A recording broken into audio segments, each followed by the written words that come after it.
Hi, I'm Sabrina, and welcome to Sensible Practice, where you get to benefit from my 25 plus years of leadership experience in corporate America. Today, I'm going to be talking about the misconceptions of change management and the challenges that are most often experienced. Then I'll cover off on how you can overcome some of these challenges. Sounds interesting, right? So let's get started.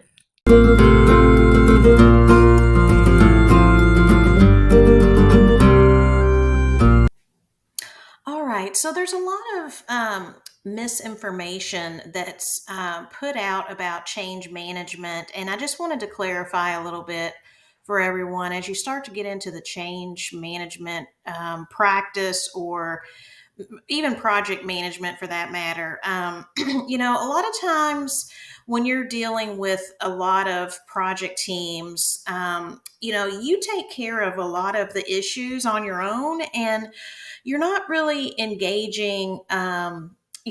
Upper level leaders or the stakeholders on every single decision that needs to be made or every conflict you might be running up against. And so a lot of times they might think, oh, well, that project was easy peasy, because you didn't have any conflict. You didn't have to get in touch with me. I didn't hear any grumblings or whatever. And the fact of the matter is, I think that that's a win for, you as a change manager, or as a project manager, because you don't want to air your dirty laundry to the stakeholders every time there's an issue that you have to run across, because that would be like every 5 minutes, right? So it's really just a matter of, what you're reporting out to those stakeholders and how you, communicate with them. Another misconception is around mid-level leaders not really understanding what their role is in a change project and how important that it is in a change project, because a lot of times mid-level leaders, whether it be managers, supervisors, team leads, they are very important to ensuring that the employee knows why things are changing, how it's going to impact their work, and making sure that that message is provided to them ahead of time, ahead of the, all of the stuff that's going to happen, so that way they are prepared and they don't have that fear of the unknown of what's going to happen.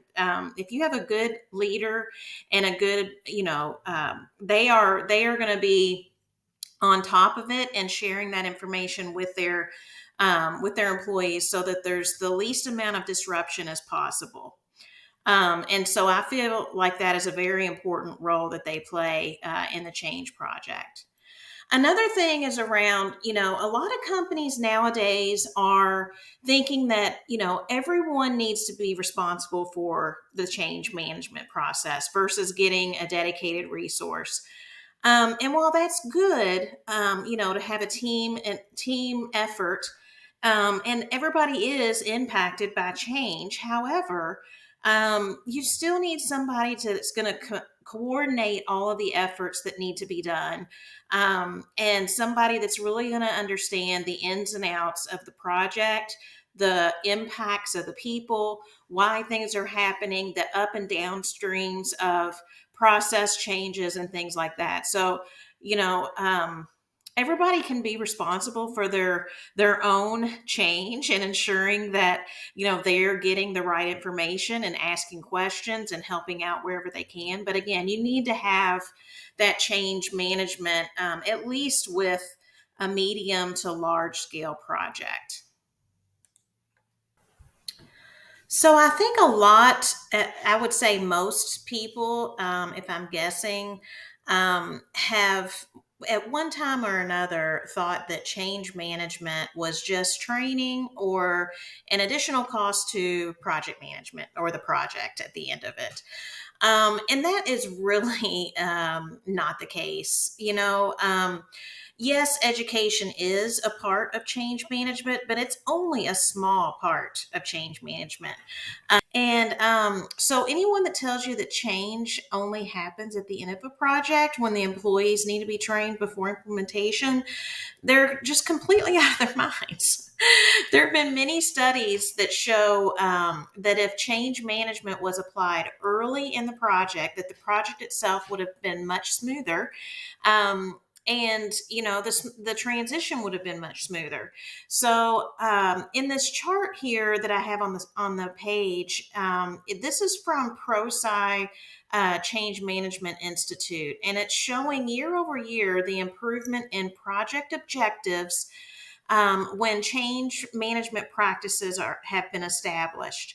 So, it's important to start early in the project, because the sooner that the change leader can start to assess the readiness and the competencies of the organization, the better your project team is going to be at identifying those risks and putting together mitigation plans that'll help your project for the bumps in the road that they might have to jump over to ensure that they succeed with no problems. All right, that's a wrap, everybody. Thank you so much for watching. And please, if you don't mind, give me a like, share, and subscribe for more content as I add it out here every week. Thank you again, and I truly appreciate your support.